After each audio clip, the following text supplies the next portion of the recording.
সুস্বাগতম।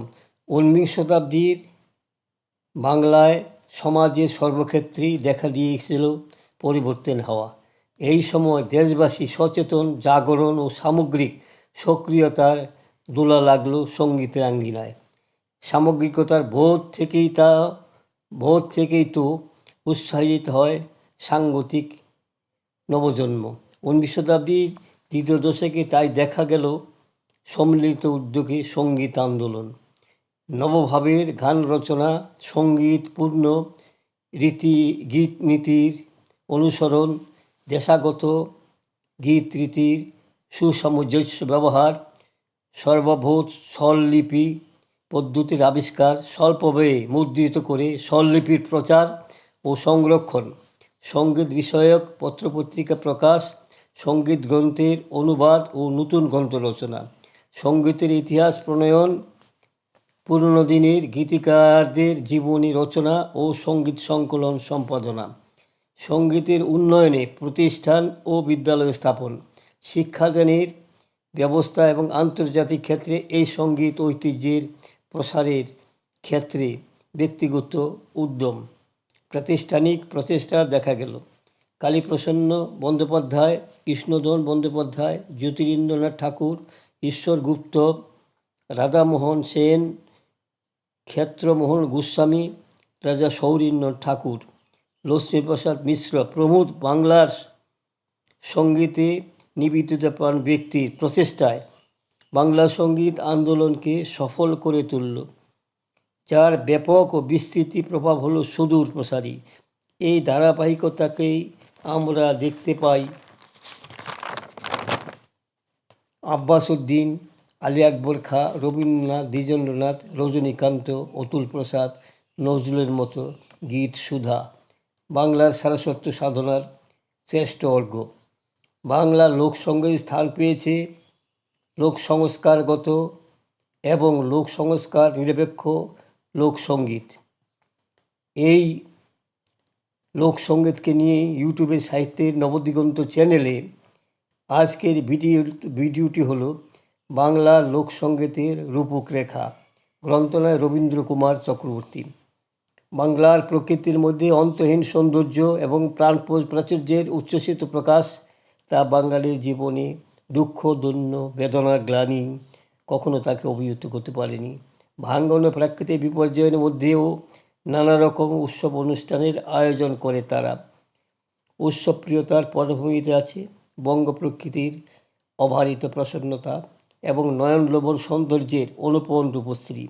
বাংলাদেশ উৎসবের দেশ। এ দেশে 12 মাসে 13 পার্বণ, তার সঙ্গে আছে লোকসঙ্গীতের ছোঁয়া। বাংলাদেশ নদীমাতৃক দেশ। এত নদী, খাল, বিল, পুকুর, ডোবা আর কোথাও আছে কিনা সন্দেহ। এই সূত্র ধরে বাংলা প্রকৃতি পরিবেশের মধ্যে রয়েছে এক আশ্চর্য সহজ কোমলতা। বাংলার চরিত্রে এর প্রভাব সুস্পষ্ট, তা হলো লোকসঙ্গীত। বাংলার আকাশে বাতাসে রয়েছে লোকসঙ্গীতের আয়োজন। মেঘের গুরু গুরু গর্জনে, নদীর জলধারায়, বনের মরমরে, পাখির কলতানে, রাখালিয়াবাসীর সুরে, মাঝি মাল্লাদের বৈঠক তালে তালে, পাকা ফসলের সোনার খেতে, যাত্রাপালা তথকথা, এছাড়া নানাবিধ পূজা পার্বণেও মেয়েলি ব্রতের অনুষ্ঠানে, ছন্দের দোলা এবং লোক সংস্কৃতির মিঠে সুর নেই কোথায়। লোকসঙ্গীতই বাঙালির প্রাণ। লোক জীবনে বহমান স্রোতধারায় বহু বিষয় নিয়ে তৈরি হয়েছে লোকসঙ্গীত। এর মধ্যে রয়েছে লোকাচার, লোকবিশ্বাস, লোক উৎসব, লোকশিল্প, লোকধর্মাচরণ, লোক সংস্কার ও সর্বোপরি লোক সাহিত্য। বাংলার সঙ্গীতকে বাঁচিয়ে রেখেছেন পল্লী বাংলার বৃহত্তম জনসংখ্যা। এরপরে বাংলাদেশের স্ত্রী পুরুষ উভয়ই অবদান সর্বাধিক। তাছাড়াও লোকসঙ্গীত গুরু এবং বংশ পরস্পরভাবে গায়কদের মুখে মুখে এগিয়ে চলেছে। লোকসঙ্গীতের সংখ্যা সর্বাধিক। তারা লোকসমাজে লোকাচারের উপর ভিত্তি করে বিভিন্ন ধরনের লোকসঙ্গীত প্রচলিত। অদ্যাবধি বহু লোকসঙ্গীতের সুর এবং লোকতান্ত্রিক গবেষণার অভাবে অনেক গানই লুপ্ত হতে চলেছে।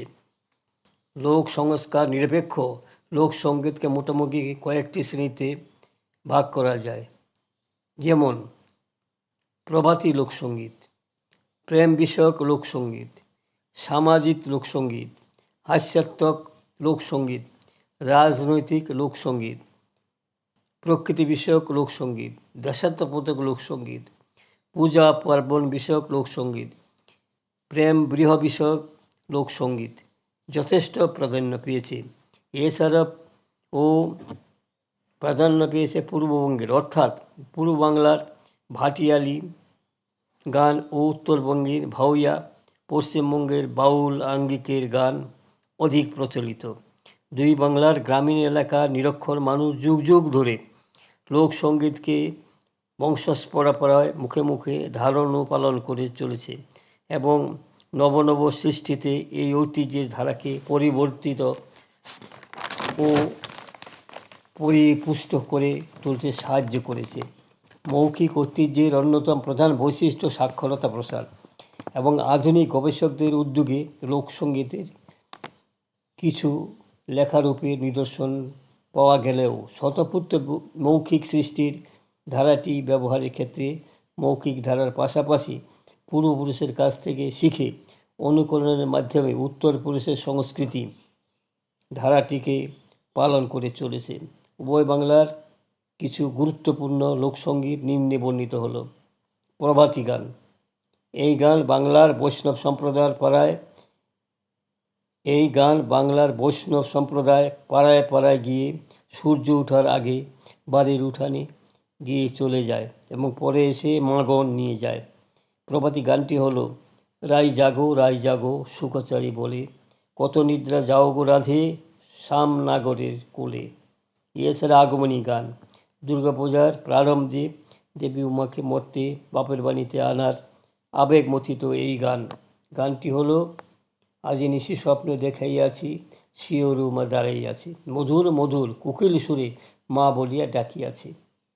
উত্তরবঙ্গের ভাওয়া গান, সখী ভালো করিয়া বাজান রে দোতরা সুন্দরী কমলা নাচে, নাও দাড়িটা মারিয়া মোর যে হইতেছে ছানি, আধার ঘরত সুখী থাকে পুরে চোখের পানি।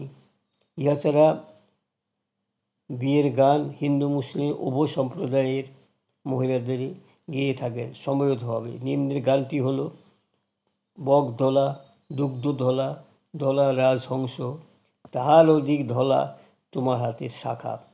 বাংলার এক অবলুপ্ত লোকসঙ্গীত বাদু গান, গানটি হলো, চলো বাদু দেখিয়ে আসি নতুন ডাবার জল, ভাদুর জল যে টানাটানি শুরু হলো টানাটানি, ঘট ভরতে জল পাই না তোর পূজা দিব কিসে, হায় গো পূজা করি বল।